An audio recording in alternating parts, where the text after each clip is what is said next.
তাহলে transitive verb আর intransitive verb কিভাবে শিখবেন এই জিনিসটা একটু মনে রাখবেন। এটা হলো ইনট্রানজিটিভ, এগুলোর বাংলা পড়ার দরকার নেই। এবার লেখেন হচ্ছে ট্রানজিটিভ, TRANSITIVE, ট্রানজিটিভ ভার্ব আর ইনট্রানজিটিভ ভার্ব। ক্লিয়ার? তাহলে এই ট্রানজিটিভ ভার্ব কি আর ইনট্রানজিটিভ ভার্ব কি, এটা কি পারি কিনা আমরা? ট্রানজিটিভ ভার্ব কিভাবে চিনবো? ভার্বের পরে যদি অবজেক্ট থাকে, কি থাকে? তাহলে যে ভার্বের পরে অবজেক্ট থাকে সেটা ট্রানজিটিভ ভার্ব, এই ভার্বটা ট্রানজিটিভ হবে। অবজেক্টটা কিভাবে চিনবো? অবজেক্টটা চেনার জন্য প্রশ্ন করতে হবে কি দিয়ে? হট আর হুম দিয়া। তাহলে ইনট্রানজিটিভটা কি? ভার্বের পরে হবে নো অবজেক্ট, মানে ভার্বের পরে যদি অবজেক্ট না থাকে সেই ভার্বটা হচ্ছে ইনট্রানজিটিভ ভার্ব। ঠিক আছে? ইনট্রানজিটিভ ভার্ব, এটা কি বোঝা গেছে প্রিয় ভাইরা? ভার্বের পরে যদি অবজেক্ট থাকে ট্রানজিটিভ হবে। অবজেক্টটা পরীক্ষা করার জন্য হট আর হুম দিয়ে প্রশ্ন করতে হবে। ভার্বের পরে যদি নো অবজেক্ট থাকে তাহলে সেটা ইনট্রানজিটিভ হবে। এতটুকুই জানলেই হবে, কেমন? এতটুকু প্রশ্ন করলেই হবে। হ্যাঁ, ওকে, জাস্ট মনে রাখতে হবে যে ভার্বের পরে অবজেক্ট থাকে সেটা ট্রানজিটিভ, যে ভার্বের পরে অবজেক্ট থাকে না সেটা ইনট্রানজিটিভ। কি থাকে থাকুক, কোনো সমস্যা নেই। হ্যাঁ, এই জিনিসটা আমরা আজকে আরেকটু প্র্যাকটিস করে ফেলি, কেমন? তাহলে এই কোশ্চেনটা একটু বলেন তো। এই কোশ্চেনটা হচ্ছে আই রাইট আ লেটার। এই যে রাইট ভার্বটা আছে না, এই ভার্বটা কি হবে? এটা কি ট্রানজিটিভ ভার্ব মানে টিভি ভার্ব? বি নম্বর হচ্ছে ITV মানে কি ইনট্রানজিটিভ ভার্ব। কি হবে বলেন তো? তাহলে আমাকে এইটা ট্রানজিটিভ নাকি ইনট্রানজিটিভ বের করার জন্য এইটা বের করতে হবে কি এইটা অবজেক্ট কিনা। তাহলে আমরা প্রশ্ন করব আই রাইট আ লেটার, তাহলে কি দিয়ে প্রশ্ন করব? হট আর হুম দ্বারা প্রশ্ন করব। তাহলে এইটাকে যদি আমরা হট আর হুম দ্বারা যে কোনো একটা দিয়ে প্রশ্ন করলে উত্তর পাওয়া যায় তাহলে বুঝবো এটা একটা অবজেক্ট। এটা একটা কি? এটা একটা অবজেক্ট। আর যে ভার্বের পরে অবজেক্ট থাকবে ওই ভার্বটা হচ্ছে ট্রানজিটিভ ভার্ব। তাহলে দেখেন আই রাইট আ লেটার আমি কি লিখি? কি কি কি কি কি কি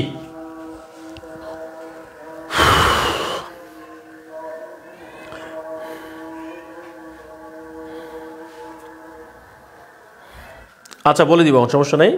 অসীম চকমা, ঠিক আছে, এটা বুঝাই দিব এখন। Sir we need an answering question session please.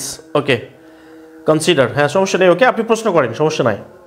তাহলে এটা কি হবে? এটা কি ট্রানজিটিভ ভার্ব নাকি ইনট্রানজিটিভ ভার্ব? গুড, সবাই লিখবেন একটু। আর রাইট ভার্বটা ট্রানজিটিভ নাকি ইনট্রানজিটিভ? এই রাইট ভার্বটা ট্রানজিটিভ নাকি ইনট্রানজিটিভ?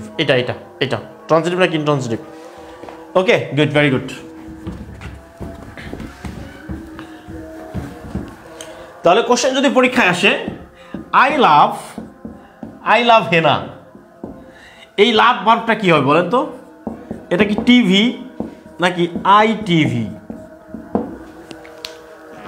হেনা,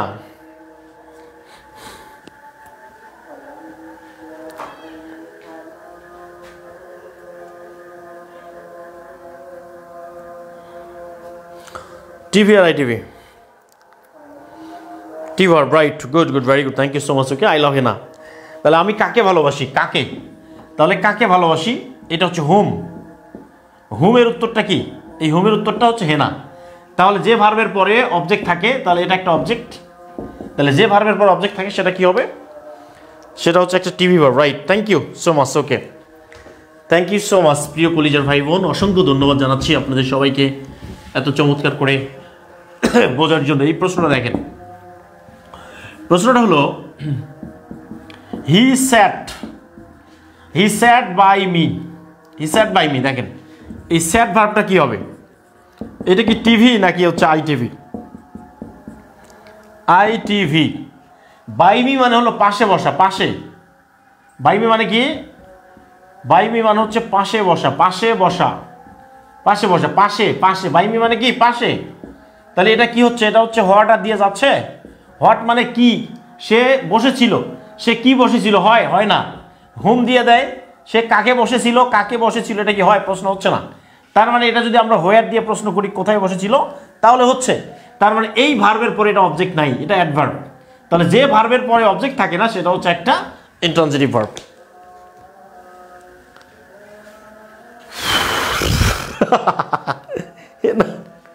চাচা ঘর বাড়ি এত সাজানো কেন? আমার হেনা কোথায়? হেনা কোথায়? আমার হেনা কোথায়? ITV, okay, thank you so much. Okay, object নাই, হ্যাঁ অবজেক্ট হচ্ছে না, তাই তো?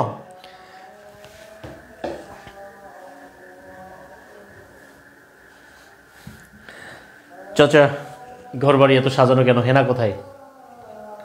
হেনা তাই ভাই, হেনা নাই, হেনা নাই, হেনা থাকবে না, হেনা থাকবে না, চাকরি না থাকলে হেনা থাকবে না।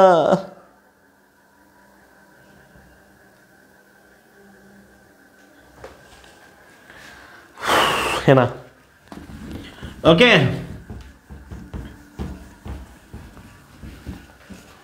তাহলে কোশ্চেন যদি পরীক্ষা আসে, বলেন তো এটা, we play football, we play football, এই প্লে ভার্বটা কি হবে? এটা কি টিভি নাকি হচ্ছে আইটিভি?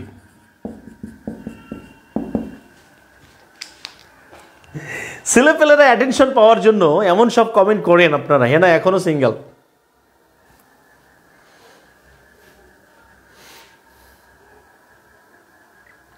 ভাই আমি বলি, হেনারা কি করে জানেন? পার্ট টাইম প্রেম করে, পার্ট টাইম, ফুল টাইম, মাসিক, বাৎসরিক, সান্ধ্যকালীন, রাত্রিকালীন, তারপরে কি মানে সাপ্তাহিক, পার্ট টাইম, ফুল টাইম। এখন কিন্তু প্রেমের অনেক ধরন আছে, আপনি মানে প্রেম, বহু ধরনের প্রেম। আমি আমার এক বান্ধবীকে বলছিলাম, দোস্ত আমার একটা প্রেম লাগবে, একটা প্রেম দে না। আমারে বলছে, সে বলছে দোস্ত পার্ট টাইম না ফুল টাইম?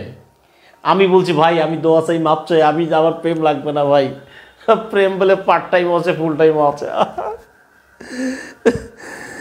না, the sun has gone down, আচ্ছা হ্যাজ গন, হ্যাঁ হ্যাঁ ওকে, এটা কথা বলবো, সমস্যা নেই। ট্রানজিটিভ ইন্ট্রানজিটিভ, তাহলে done is an verb but why? হ্যাঁ, gone done, sun has gone down, down মানে কি নিচে, the sun has gone down, মনে রাখতে হবে যে সূর্যটা নিচে গেল, ডুবে গেল, সূর্যটা ডুবে গেল, কোথায় গেল? ডাউন মানে ডুবে যাওয়া, মানে ডুবে মানে কোথায় গেছে? নিচে চলে গেছে। তাহলে এই জন্য হচ্ছে হোয়ার, সূর্যটা কোথায় গেল? ডাউনে গেল।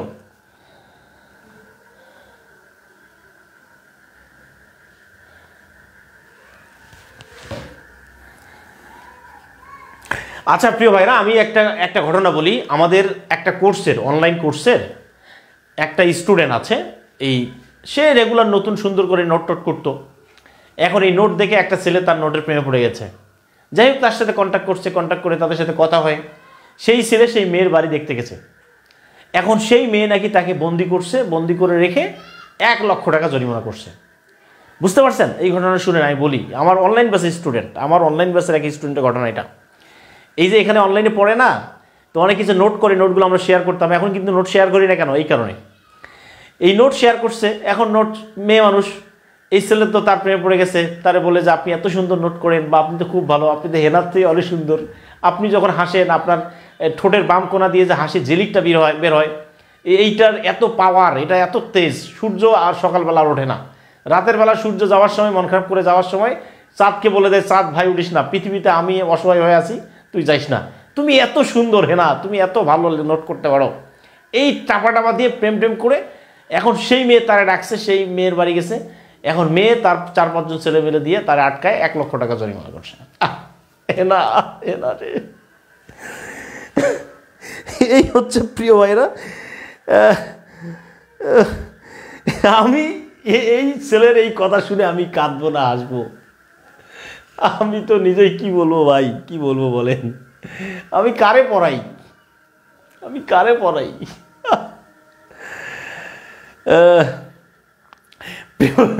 প্রিয় ভাইরা, এই জিনিসটা মনে রাখবেন, আমি ওই ছেলেটা যদি সামনে পাইতাম, তাহলে বাম হাত দিয়ে আমার একটা থাপড় মারতাম ওরে, ও যেন চারপাশে ঘুরতো আর কি, বন বন বন বন করে ঘুরতো। কি বলবো বলেন? এই অবস্থা না দেখি প্রেম হয়েছে। আচ্ছা, আমার কোনো হেনা নাই, থ্যাংক ইউ সো মাচ। ওকে প্রিয় ভাইরা, আচ্ছা উই প্লে ফুটবল, হ্যাঁ, তাহলে মনে রাখতে হবে আমরা কি খেলি, তাহলে কির উত্তরটা ফুটবল, তাহলে ভার্বের পরে ফুটবল, কির উত্তরটা পাইছি, তাহলে কি যে ভার্বের পরে অবজেক্ট থাকে সেটা হচ্ছে একটা ট্রানজিটিভ ভার্ব, তাই না? তাহলে এই যে এইটাকে প্লে ভার্বটাকে ইন্ট্রানজিটিভ করা যেতে পারে। এবার বলেন দেখি, উই প্লে আউটসাইড মানে কি? মাঠে খেলি। তাহলে এই প্লে ভার্বটা ইন্ট্রানজিটিভ হতে পারে, ট্রানজিটিভ ভার্ব, বি নাম্বার হচ্ছে ইনট্রানজিটিভ। আচ্ছা, আইটিভি ভার্ব দিয়ে দেই, আইটিভি। আরে সে তো আমাকে বলছে ভাই, আমার কাছে স্ক্রিনশট পাঠাই দিছে, সে আমাকে বলছে কি জানেন স্যার, আপনার কোর্স পড়তে গিয়ে আমি সর্বশান্ত স্যার, আমার জীবনে আমার 1 লাখ টাকা স্যার আমি গচ্চা গেছে। সে আমার স্ক্রিনশট দিছে, কি বলুন বলেন।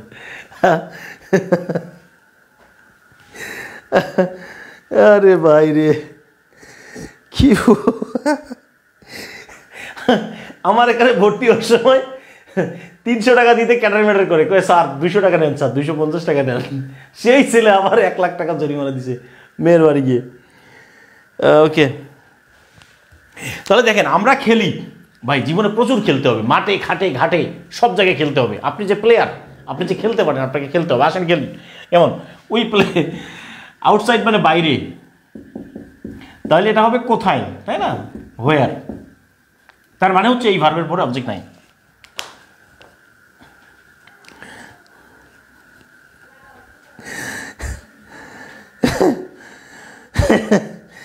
ভাই একটা জিনিস মনে রাখবেন, যে যখন আপনি চুরি করতে যাবেন, ধরেন একজন ব্যাংকার চুরি করতে গেছে, চুরি করতে গিয়ে যদি একটা ব্যাংকের সুন্দরী মহিলা যদি তাকে অফার দেয় যে আসেন আসেন প্রেম করি ব্যাংকে, আপনি কি প্রেম করতে যাবেন?